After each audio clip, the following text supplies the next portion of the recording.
साथियों नमस्कार, आदाब, सत श्री अकाल।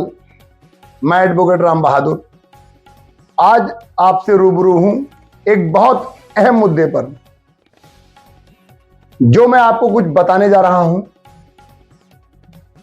साथियों, बात ऐसे है कि हमारी पार्टी के राष्ट्रीय अध्यक्ष श्री अखिलेश यादव जी का जो कहना है वो मैं आपको बताने जा रहा हूं। जैसे कि जब राष्ट्रीय अध्यक्ष जी मुख्यमंत्री जी थे तो उन्होंने कुछ अहम जिम्मेदारियां देश को दी। बहुत अहम जरूरतों के सामान हमारे राष्ट्रीय अध्यक्ष श्री अखिलेश यादव जी ने देश की जनता को दिए, जो निम्न प्रकार हैं, जो हमारे इस मैनिफेस्टो में छपे हुए थे। जैसे कि आप देख सकते हैं, महिला हेल्पलाइन के लिए एक 1090 नंबर चलाया। वो समाजवादी पार्टी के राष्ट्रीय अध्यक्ष जी ने चलाया। उनकी सोच के अनुसार उन्होंने जनता के बीच में जाकर परेशानी देखी कि जनता हॉस्पिटल आने जाने के लिए कोई साधन नहीं है, तो उसको लेकर उन्होंने 108 नंबर एम्बुलेंस चलाई। वो पूरे देश में बहुत कारागार हुई। ऐसे ही जब पुलिस एफआईआर नहीं लिखती थी, जनता के कोई काम नहीं आता था, लोग थाने के चक्कर काट काट के थक जाते थे, तो उन्होंने दिमाग में आई राष्ट्रीय अध्यक्ष जी के 100 नंबर एक गाड़ी बनाई जिसपे 100 नंबर नाम दिया और उस पर पुलिस हर 24 घंटे मुहैया तैयार कर दी। मतलब ज्यादा परेशान होने की जरूरत नहीं थी। अब कोई भी काम हो, आप 100 नंबर मिलाओ, पुलिस आपके घर आ गई।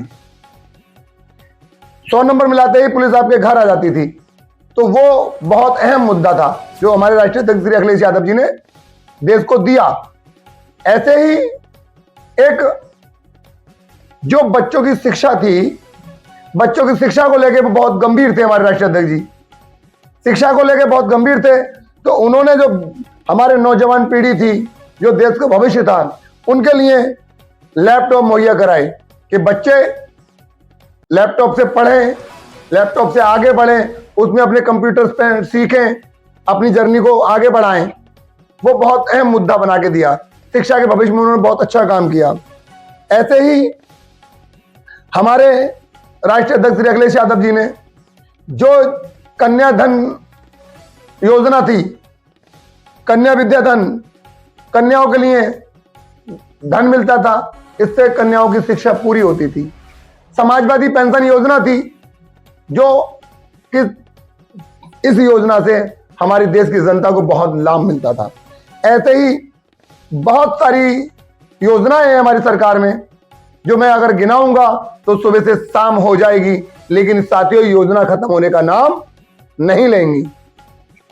अब 2027 आने वाली है। 2027 का हमारे राष्ट्रीय अध्यक्ष जी ने बिल्कुल फूंक दिया है, और उसके जो मैनिफेस्टो में रखा गया है वो साफ रखा गया है। जो पहले योजना थी वो तो सुचारू रूप से चालू होंगी, जो इस सरकार ने बंद कर दी हैं। उसके आगे भी कुछ बहुत जरूरी चीजें हैं जो मैं आपको बताने जा रहा हूं, जो आपको सुनने की जरूरत है, समझने की जरूरत है। राष्ट्रीय अध्यक्ष जी ने हमसे मीटिंग करी और हमको बताया कि देखिए, देश की जनता आज पीड़ित है, शोषित है, परेशान है। इस परेशानी को देखते हुए हमारे राष्ट्रीय अध्यक्ष जी ने 3 प्रण लिए हैं जो बहुत जरूरी हैं, जो देश के हित में हैं, जो समाज के हित में हैं, जो गरीब जनता के हित में हैं। वो तीनों प्रण क्या हैं? नंबर 1, जिसपे हमारे राष्ट्रीय अध्यक्ष पहले भी काम कर चुके हैं, शिक्षा। अगर आपने शिक्षा देश को दे दी तो बहुत बड़ा काम दे दिया, बहुत बड़ी सौगात देश को दे दी। हर आदमी शिक्षित हो जाएगा तो वो अपनी जिम्मेदारियां खुद समझने लगेगा। ऐसे ही दूसरी एक योजना बहुत बड़ी है जिसका नाम है चिकित्सा। आज दिल्ली जैसे एम्स हॉस्पिटल में इलाज नहीं हो पा रहे हैं। दिल्ली जैसे एम्स हॉस्पिटल में इलाज नहीं हो पा रहे हैं। हमारे राष्ट्रीय अध्यक्ष जी ने पहले भी एम्स खोले थे, सेफई में एम्स खोला है। ऐसे ही हर मंडल में एम्स खोलने का वायदा किया है जनता से। आप हमारी सरकार बनवाएंगे, हम आपको एम्स देंगे, दिल्ली जैसे एम्स देंगे। आपके मंडलों में। तीसरी जो वायदा है प्रण है वो है सुरक्षा। सुरक्षा को लेकर हमारी सरकार बहुत ही संजीदनी है। हमारी सरकार में आप देख सकते हैं जो सरकार के जिम्मेदार आदमी हैं, जो एक कानून को पालन करने वाले लोग हैं, 20-20 लोगों के खिलाफ एफआईआर हो रही है। देखिए आज क्या व्यवस्था है। संभल जैसी घटना में आप देखें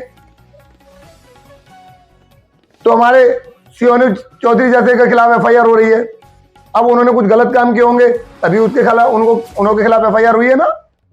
अगर वो सही होते तो उनके खिलाफ एफआईआर नहीं होती। तो सबसे बड़ी जो व्यवस्था है वो हमारी पुलिस की है। तो हम आपसे वायदा करते हैं कि अपने देश को, अपने प्रदेश को, अपनी जनता को पूरी ऐसी सुरक्षा मुहैया कराएंगे जो हमारी पुलिस भी आसानी से काम कर सकेगी और हमारे देश की जनता है वो भी सुरक्षित रह सकेगी। किसी भी पुलिस वाले के खिलाफ एफआईआर होने का मौका नहीं देंगे।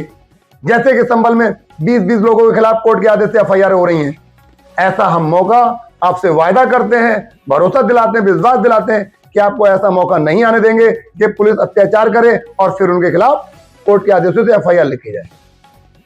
साथियों, इन्हीं बात को दोहराते हुए मैं अपनी बात को विराम देता हूं और आपसे आशा करूंगा, उम्मीद करूंगा कि आप मुझे सपोर्ट करें, जिससे कि मैं आपकी 2027 में विधानसभा से आपकी आवाज बन सकूं। धन्यवाद साथियों।